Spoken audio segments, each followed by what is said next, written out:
I want to play with you. I want to play with you. First story. In a small town, a family moved into an old house. The house was large but cheap, and the family eagerly began to settle in. Their daughter, Emily, had sparkling eyes filled with joy as she unpacked her belongings and found a place for them in her new room. However, in the attic, among old boxes and forgotten items, she discovered a melted doll. Its distorted face and twisted limbs instilled a sense of horror in Emily. Yet, there was something strange about how this doll moved. Emily placed it in one position several times, only to find it in a different place later. It seemed as if the doll had a will of its own. The sounds emanating from the doll grew increasingly bizarre. Emily heard a quiet, almost imperceptible whisper. I want to play with you. I want to play with you. And as she approached, everything would grow quieter. Each time she mentioned the doll to her parents, they reassured her, saying it was just an old toy and a child's imagination. One day, Emily decided to get rid of the doll once and for all. She collected it in a bag and disposed of it in a trash bin. Her heart raced, hoping this would put an end to the strange events. But as soon as she returned home, she found the doll on her bed. The night her parents went to a party, darkness seemed to envelop everything. Emily was left alone, and her fear began to escalate. She heard the whisper again, and it sounded closer. I want to play with you. I want to play with you. She tried to ignore it by playing loud music, but the faint whisper pierced through the sounds. You couldn't get rid of me. I will always come back. As she approached her room's door, she spotted the doll on the floor. Its eyes glowed with a red light, and Emily felt that the doll was no longer just a toy. She was frightened, yet she struggled to hold herself together. Eventually, she bravely attempted to throw the doll out of the window. Upon returning to her room to ensure all was well, the doll was nowhere to be found. She felt exhaustion and tension, but it seemed the doll had vanished. However, even after such an act of desperation, the doll returned with vengeance. With each step she took towards her room, her fear grew. Upon opening the door, she saw the doll once again on the floor. This time, its horrifying smile was much closer to reality. Each step towards it felt heavy, and Emily sensed the doll slowly regaining control.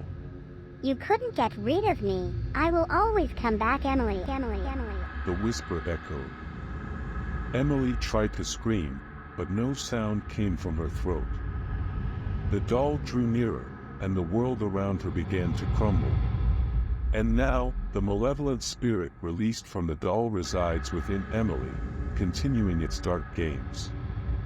Unaware of what transpired, her parents interact with their daughter, oblivious to the fact that she has become something entirely different. The melted doll mysteriously disappeared in the attic, and no one knows where it is. I want to play with you. I want to play with you. Second story.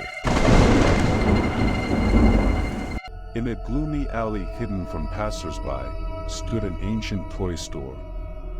The store's display window was filled with toys, but they were unusual, rather even grotesque. The shopkeeper's hands crafted dolls with distorted faces, teddy bears with cloudy eyes, and mechanical birds with feathers made from rusty wires. However, amidst all this horror, there was a peculiar magic that captured the attention of children. Carla, a girl with curly chestnut hair and eyes filled with wonder, stared intently at a huge spider with a Barbie doll's body and 8 legs made of multicolored puppet limbs. At first glance, it was a strange combination, but Carla liked this dreadful creation. Carla decided to ask her mother to buy her the spider. Her mother tried to dissuade her, but Carla was persistent.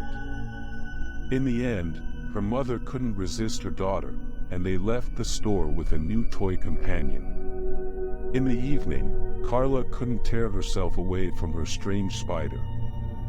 Her mother watched with concern as her daughter talked to it, smiled, and caressed its little legs. Her mother felt that something was wrong, but couldn't explain the feeling. The next morning, upon waking up, her mother went to Carla's room to wake her up for breakfast. However, when she opened the door, she was stunned by what she saw. Instead of her daughter, an enormous cocoon lay on the bed, tightly wound and shimmering with an eerie glow. Her mother's heart froze in horror, and she tried to speak her daughter's name, but the words caught in her throat. Something inhuman came to life in the room, and her mother realized it was too late.